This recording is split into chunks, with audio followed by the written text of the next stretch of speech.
Madame, Monsieur, bonjour et bienvenue sur Sangria Congo, la chaîne qui vous informe avec notre invité, mais aussi en compagnie avec vous, les téléspectateurs. On va décortiquer les déroulements du procès 100 jours qui a opposé la République démocratique du Congo à Monsieur Vital Kamerhe et consorts. Les procès a eu lieu, vous l'avez suivi certainement, mais aussi les verdicts a tombé hier pour 20 ans de prison ferme pour Monsieur Vital Kamerhe pour travaux forcés, mais aussi 10 ans d'inégalité. Des petits sujets ou des petits détails qui ressortent de ces procès. On va essayer de décortiquer. Est-ce que la justice de notre pays, on voit de découvrir une nouvelle image d'elle? Est-ce qu'il faut croire au changement? Est-ce qu'il y a vraiment lieu de faire confiance au pouvoir existant, c'est-à-dire que les présidents de la République qui nous a amené les changements? Est-ce qu'il faut continuer à croire à ces changements, mais aussi quel impact de ces procès sur la suite de la gouvernance du président Félix, sachant que c'est son allié du pouvoir, c'est son challenger dans les futurs. Ça allait être son challenger parce que déjà il est condamné, il ne sera pas postulé, mais aussi les Kassaya qui s'étaient, les Swahili plutôt du Nord Kivu qui s'étaient déjà prononcés bien avant en prévenant la République en disant que voilà, si Vital Kamerhe est arrêté ou condamné, nous on va brûler tous les Kassayens. C'est la chose qui s'est faite. On n'est pas là pour l'insurrection de la population, mais on va en parler pour décrire tous ces sujets. On a reçu pour vous les docteurs Noël Chani, moi Vita, à qui nous disons bonjour et bienvenue. Bonjour, merci de me recevoir sur Sangria Congo. Merci d'avoir accepté de répondre à nos questions et merci de nous recevoir chez vous. Première question, condamnation pour 20 ans de M. Vital Kamerhe. La population applaudit la justice. Est-ce que c'est suffisant? Nous avons tous suivi ce procès et nous avons suivi du début jusqu'à l'aboutissement du procès et jusqu'au prononcé du verdict. Je crois que toute la population, au même titre que moi, avons les mêmes informations et nous avons trouvé que l'administration de la justice a été excellente, a été bonne. Les faits qui ont été reprochés à Kamerhe ont été prouvés et il n'y a pas eu précipitation pour arriver à une conclusion hâtive. Il y a eu donc tout un processus et je crois que la population a apprécié le fait que dans notre pays, ce que nous avons toujours réclamé, qu'on appelle l'état de droit, ce que nous avons toujours réclamé a été effectivement est devenu opérationnel. Nous sommes au début, mais ce début-là montre très clairement que si on continue comme ça, ce Congo est promis à un bel avenir parce que chacun de nous peut espérer avoir l'occasion de se défendre au cas où il est accusé, justement. Et si vous avez des arguments, vous allez gagner. Et si vous n'avez pas d'arguments, vous serez condamné au même titre que M. Kamerhe et M. Djamad donc hier. Donc, je partage donc cette joie du peuple congolais quant à la façon dont ce procès s'est déroulé jusqu'hier. Est-ce qu'il y a des leçons à tirer, par exemple, en ce qui concerne ces procès pour tout le monde, s'agissant du gouvernement passé, c'est-à-dire le gouvernement de l'ancien président Joseph Kabila, mais aussi des gens qui travaillent désormais dans ces nouveaux gouvernements? Oui, il y a beaucoup de leçons à tirer de ce procès, étant donné que, d'une part, on a vu d'abord que nous avons des gens de qualité. Les juges, les avocats sont très bien formés. Les greffiers sont très bien formés. Ils font un travail au même titre que les juges et les avocats donc, dans les pays occidentaux ou aux États-Unis d'Amérique. Donc, excellent. Nous n'avons rien envie à qui que ce soit donc, dans ce domaine-là sur le plan des connaissances, de l'expérience. Maintenant, il faut dire que ce qui a toujours handicapé le fonctionnement de justice dans notre pays, c'est d'une part le fait que nos magistrats ne sont pas payés correctement. Le personnel judiciaire n'est pas traité comme il se doit. Et on a vu aussi qu'ils ne sont pas équipés avec des moyens modernes pour faire une bonne administration de la justice. Je me mets à la place de la greffière. La greffière, pendant 3 heures, a dû lire un procès verbal qui montrait qu'elle avait noté des choses mot à mot de tout ce que les intervenants donc disaient. Mais elle l'a fait donc en prenant son stylo, en notant, comme on le faisait donc avant 1960. Pas d'ordinateur, pas d'enregistreur. Donc, ce sont des conditions extrêmement difficiles, mais ils ont réussi à faire donc la démonstration que nous avons ce qu'il faut pour faire le bon travail. Maintenant, ce que nous devons faire, c'est réhabiliter la justice en répondant à ces préoccupations-là pour qu'on puisse avoir des gens qui soient dans de bonnes conditions avec des équipements qu'il faut pour faire le travail de qualité non seulement dans ce cas ici, mais également dans tous les autres cas qu'on peut amener sur le plan de la justice. Voir ces procès, en tout cas, s'est déroulé. Il y a quelques années, c'était impossible. Mais c'était dû à quoi? Parce que ce sont les mêmes avocats, ce sont les mêmes magistrats qui ont édité il y a longtemps. Est-ce qu'il y avait une manigance ou tout simplement une mainmise sur la justice de notre pays? Vous savez, pour que la justice d'un pays fonctionne, il faut qu'il y ait volonté politique. Et moi, je voudrais féliciter le président Félix-Antoine Tshisekedi de la façon dont on a géré ce cas ici. Lui, en tant que président de la République, il était visé, étant donné que la personne mise en cause, c'est son directeur de cabinet.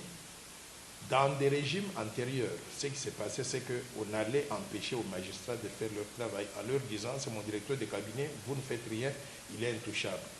Le président Félix-Antoine Tshisekedi a dit « je ne veux pas intervenir dans un sens tout comme dans l'autre ». Donc, je laisse la justice faire son travail. Si nous avons cette attitude-là, les choses vont changer. Ce qui a fait que pendant les 18 dernières années, il n'y avait pas de justice rendue, c'est parce qu'au sommet de l'État, il n'y avait pas de volonté. Donc, au sommet de l'État, on a créé un système des personnes qui étaient justiciables, qu'on peut amener devant la justice, et des personnes qui étaient intouchables, qu'on ne peut pas toucher. Et ces intouchables-là commettaient les plus gros crimes de la République, et par conséquent, il n'y avait pas de justice. Donc, ce que nous devons maintenant faire, c'est mettre l'état de droit en place, qu'il soit fonctionnel pour que tout citoyen congolais soit justiciable. Si vous commettez un crime, on vous amène devant la barre, on vous juge, comme tout le monde. Pas d'exception. C'est ça le mérite que je voudrais donner donc jusqu'à présent sur cette question-là au président actuel Félix-Antoine Tshisekedi qui a laissé faire, qui a laissé la justice se déployer avec ses moyens pour faire le travail qu'il faut pour le pays. Et qu'est-ce que la Cour constitutionnelle, par exemple, vient faire dans un tel dossier? C'est-à-dire qu'avant-hier, avant que le verdict ne soit rendu, il a demandé au tribunal des grandes instances de pouvoir lui transférer les dossiers. Mais c'était pour quel objectif? Vous savez, nous avons un système de justice qui est très complexe, où il y a plusieurs juridictions, et chaque juridiction a son rôle. Et la Cour constitutionnelle a comme rôle de pouvoir trancher sur la constitutionnalité ou l'inconstitutionnalité de certains faits. Il s'est fait qu'une fois que la Cour est saisie, il faut qu'elle dessaisisse le tribunal de grande instance du dossier pour pouvoir se prononcer d'abord sur la question de la constitutionnalité ou de l'inconstitutionnalité. Et une fois qu'il se prononce, on peut laisser la liberté au tribunal de grande instance de continuer son travail. Il s'est fait que dans ce cas ici, le greffier de la Cour constitutionnelle a dû saisir le greffier du tribunal de grande instance en dernière minute pendant que le greffier du tribunal de grande instance n'avait plus le dossier. Le dossier était déjà transmis au président du tribunal de grande instance et que les délais même pour pouvoir dessaisir le tribunal de grande instance du dossier, le délai était déjà expiré. Donc, pendant que le greffier du tribunal de grande instance répondait pour dire c'est trop tard, le dossier n'est plus donc dans mes mains, il s'est fait que le président du tribunal de la Cour constitutionnelle a dû trancher définitivement en disant ce dossier-là, on l'avait déjà examiné. Il ne s'agit pas donc d'un cas d'exception ou d'inconstitutionnalité, on avait déjà tranché et on avait dit que le tribunal de grande instance pouvait bien siéger sur ce cas et décider. Donc, c'était chaque institution qui devait faire son travail, mais il s'est fait juste qu'au niveau de la Cour constitutionnelle, le greffier n'avait pas informé le président du tribunal avant de pouvoir saisir le tribunal de grande instance et j'espère qu'il sera puni pour n'avoir pas fait son travail correctement et d'avoir tenté, si je peux dire, de perturber l'avancement normal du dossier au niveau du tribunal de grande instance. Mais est-ce que, par exemple, c'est cet incident, si je peux l'appeler comme ça, entre le président de la Cour et les greffiers de la Cour, n'a pas causé du tort au pays, par exemple, il y a quelques années, c'est-à-dire que le greffier a communiqué sans l'avis de son chef, et quand même que le dossier a abouti, par exemple, à l'arrestation d'une personnalité? Non, moi je dirais que ça n'a pas causé du tort dans la mesure, ça a même montré que l'état des droits fonctionne. Pourquoi? Parce que le greffier du tribunal de grande instance de la Cour constitutionnelle a voulu faire son travail une fois qu'il a été saisi par les avocats de Caméré qui voulaient trouver des voies et moyens de pouvoir retarder l'avancement du dossier.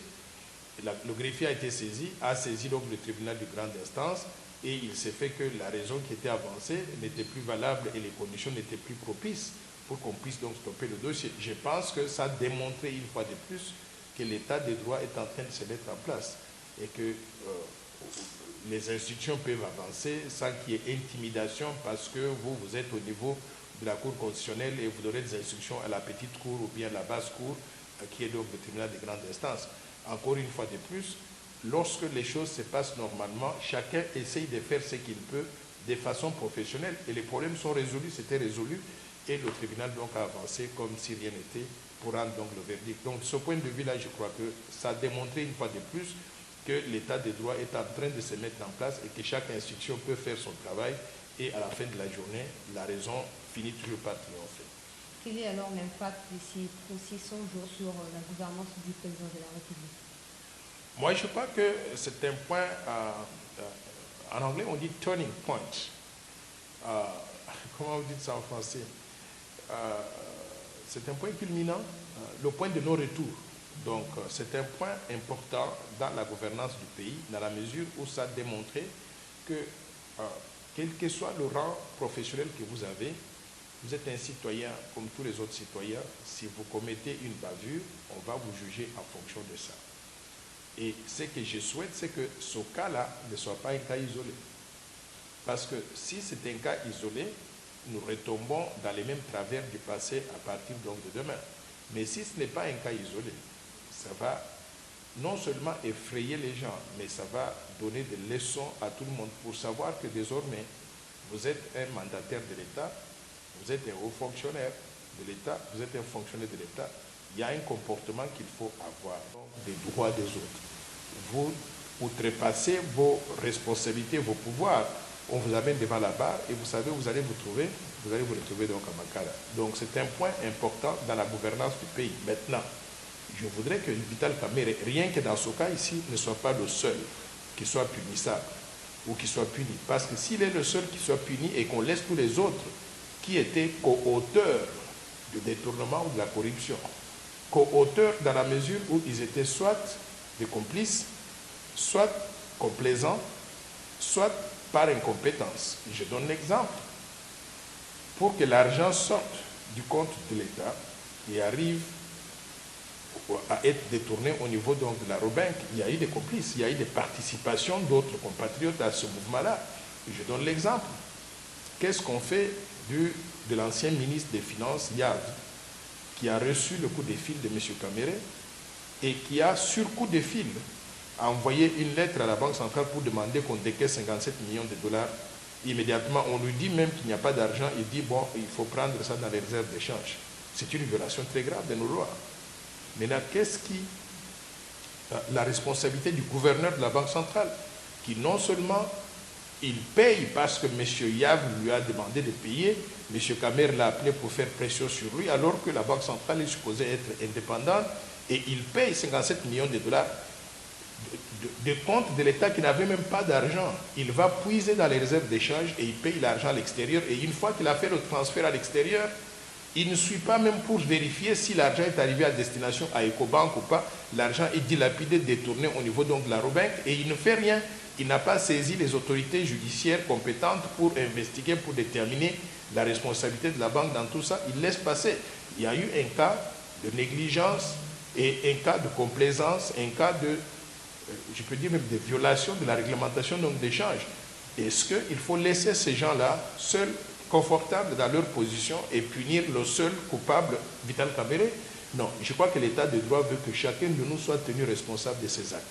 Il faut qu'on aille jusqu'au bout. On a commencé par Kamerhe, qu'on punisse les autres. Et de cette façon-là, la leçon va être apprise par toute la population congolaise. On va savoir que chacun, là où il est, doit faire le travail conformément à la loi et la réglementation pour qu'il se sente donc sécurisé. Et si vous ne faites pas cela, vous serez punis au même titre que ceux qui sont punis donc, dans le cadre donc, de ce procès ici. Donc pour vous, il faut commencer par exemple à faire les suivis, aller dans le plus profond dans la mesure du possible pour essayer de dénicher aussi les gens qui ont détourné pendant l'ancien régime. Mais est-ce qu'il faut aussi continuer à espérer qu'il y aura changement? Est-ce qu'il faut accepter désormais qu'il y a un état de droit qui s'établit? Est-ce qu'il faut accepter aussi que la justice de notre pays envoie de recouvrir une nouvelle image? Oui, je dirais que la justice est en train de recouvrir une nouvelle image à travers ce procès. Mais comme je dis, il ne faut pas que ce soit un procès isolé, un cas isolé. pour qu'on dise que nous sommes dans un état de droit fonctionnel. On a commencé par ce procès. Il faut qu'on voit demain d'autres procès qui continuent. Et chaque fois que ça passe, il faut qu'on réalise que les cas ont été réels, l'argent du contribuable qui a été volé a été recouvré, les caisses de l'État commencent à se remplir, et c'est comme ça qu'on va dire que la justice est devenue automatique dans notre pays. Il ne faut pas que la justice soit sélective. Quand on veut punir tel, on laisse agir la justice, et quand on ne veut pas punir tel, on ferme les yeux et puis ça passe comme si rien n'était. Donc, de ce point de vue-là, je veux que ça puisse continuer chaque jour. Et c'est que comme ça, la répétition de la régularité de l'administration de la justice va faire que tout le monde va se rendre compte que l'état de droit est redevenu fonctionnel. Maintenant, en ce qui concerne fouiner dans le passé. Vous savez, on ne peut pas donc juste dire l'état de droit doit commencer par Vital Kamerhe et doit se limiter par Vital Kamerhe. Avant Vital Kamerhe, il y a des gens qui ont abusé des fonds de la République et tout le monde le sait, à tous les niveaux. Il faut qu'on puisse fouiner dans ces cas-là, qu'on examine ces cas, qu'on les fasse passer devant la barre, que l'État puisse recouvrer ses droits et ceux qui ont été coupables, qu'ils aillent retrouver donc Vital Kamerhe en prison pour lui tenir compagnie. Et de cette façon-là, on va se dire que quel que soit le moment où vous avez participé à la gestion du pays, si vous avez eu un comportement incivique, la justice va vous rattraper. Donc, reculons dans le passé, dans les 18, dans les 60 dernières années, tous ceux qui ont été accusés de mauvaise gouvernance, qu'ils passent devant la barre, qu'ils soient jugés au même titre que tout le monde et qu'ils puissent donc se retrouver donc à Makala et que l'État recouvre donc ses droits. Avant que les verdicts ne soient rendus, les ressortissants du Nord Kivu, tout simplement les Swahili du Nord Kivu, avaient prévenu les gouvernements congolais en disant que si Vital Kamerhe est condamné, ils vont brûler tous les Kassaïens et sans pour nous aussi, sans pour autant soutenir cette insurrection de la population ou ces tribalismes entre les deux, c'est-à-dire les Kassaïens et les Swahiliphones au niveau du Nord Kivu. Il y a eu hier de personnes qui ont été tuées par même des pierres que lapidaient les Swahili. Les motards, par exemple, ont été brûlés. Est-ce qu'il faut déjà que le président de la République agisse ou tout simplement il faut déployer sur le terrain une équipe d'enquête pour essayer de se renseigner de la situation? Je voudrais déplorer ce langage-là de tribalisme, parce que nous nous appelons tous Congolais. Et hier, j'ai vu que le Congo était uni, tout le monde était uni pour suivre en direct ce procès-là. Quand on fait allusion aux histoires de tel est originaire de telle province et par conséquent il est coupable de tel, je trouve que ça c'est inadmissible. J'ai regardé l'une des vidéos, je crois que c'était à Walungu, les gens qui étaient en train donc de brûler les drapeaux de l'UDPS. Et j'ai regardé l'environnement dans lequel ils vivaient. La route il y avait de la boue, il y avait du sable, ce n'était pas goudronné. J'ai regardé l'environnement, ce n'est pas différent de Ngandajika, ce n'est pas différent de Chikapa, ce n'est pas différent. Alors, vous savez pourquoi ils sont comme ça dans la boue là? C'est parce que les fonds qui étaient destinés à construire la route à Walungu, au sud Kivu, ont été détournés. Et ils sont en train de protester contre quoi? On est en train de faire en sorte qu'il n'y ait plus ce genre de détournement-là pour que, quand on alloue des fonds à la construction des routes, à Walungu, à Ngandajika, à Chikapa, à Kabeya Kabwanga, partout, que nous puissions développer la RDC au profit de tous. Et maintenant, eux pour qui on veut développer la RDC, ils sont en train de protester contre la mise en place d'un état de droit fonctionnel parce que la personne impliquée qui a fait des détournements est originaire donc de leur coin, mais quand il a détourné de l'argent, pourquoi il n'est pas allé construire Walungu? Alors, moi je pense que c'est un comportement irresponsable et des gens qui ont cette attitude-là, il faut aussi les arrêter, il faut les juger, il faut les mettre devant la barre, il faut les punir avec sévérité parce que le Congo est un et indivisible. On ne doit pas accepter qu'on puisse donc s'en prendre à une ethnie, à une tribu, à un groupe quelconque parce qu'ils sont venus de quelque part d'autre. Il y a des gens de Walungu en Ngandajika. Hier, j'ai reçu un coup de fil d'un ancien collègue de classe. Il s'appelle Bouhendoa. Il est de Walungu. Nous avons grandi ensemble en Ngandajika, on a étudié ensemble. Et vous savez quoi? Quand il m'appelle Il ne dit pas non, moi c'est Buhendwa de Sud Kivu. Il me dit, je suis à Buhendwa, tu te rappelles, on était ensemble donc au collège Saint-Georges en Ganagie, que ceci. J'ai dit, oui, je me rappelle, Buhendwa, qu'est-ce que tu es devenu?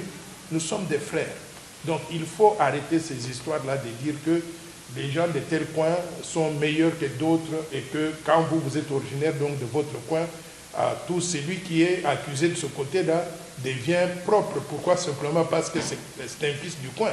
Ce sont des futilités. Le Congo est un et indivisible. Je veux que tous les Congolais soient traités de la même façon. Vos histoires de Kassaïens, Kivussiens et consorts, moi, si j'en ai l'occasion, je vais vous dire une chose. Je vais pousser la logique jusqu'au bout. Je vais supprimer les tribus. Je vais demander qu'on supprime les tribus pour que tous les Congolais deviennent simplement Congolais et qu'on n'ait plus « Oh, je suis originaire donc de tel coin ». Vous serez originaire de là où vous êtes né. Vous êtes Kivussien, vous êtes né à Kinshasa, vous n'êtes plus de Kivu. Vous êtes originaire donc de Kinshasa. Vous êtes Kassaïen, vous êtes né au Kivu, vous n'êtes plus Kassaïen, vous êtes devenu donc Kivussien. De cette façon-là, je crois qu'il y aura un mélange. Et ce mélange-là va faire que nous allons mettre de côté ces sentiments diaboliques qui sont basés sur des choses telles que le tribalisme. En tout cas, vous avez certainement compris, chers téléspectateurs, ces réponses. Nous vous donnons l'occasion de nous dire plutôt votre dernier mot et surtout de lancer un message important ce qui concerne ces procès, mais aussi l'avenir de la justice de notre pays. Moi, je voudrais inviter tout le peuple congolais à regarder dans la même direction, à réaliser que notre pays, nous sommes à 60 ans d'âge après l'indépendance et nous ne sommes nulle part. Nous continuons à avoir des coins de la République où les gens meurent de faim, ne peuvent pas vivre comme il se doit, avec dignité. Pourquoi? Parce que c'est à cause de la mauvaise gouvernance, à cause de la corruption, du détournement des fonds publics, prédation des ressources naturelles.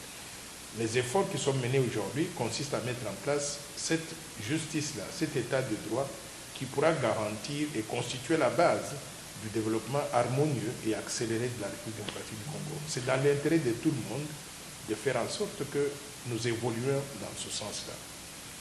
J'ai vu ce procès a mis sur la table le directeur du cabinet du chef de l'État. Je veux qu'on comprenne une chose, c'est que moi que vous voyez, je suis un ami à Vital Kamerhe.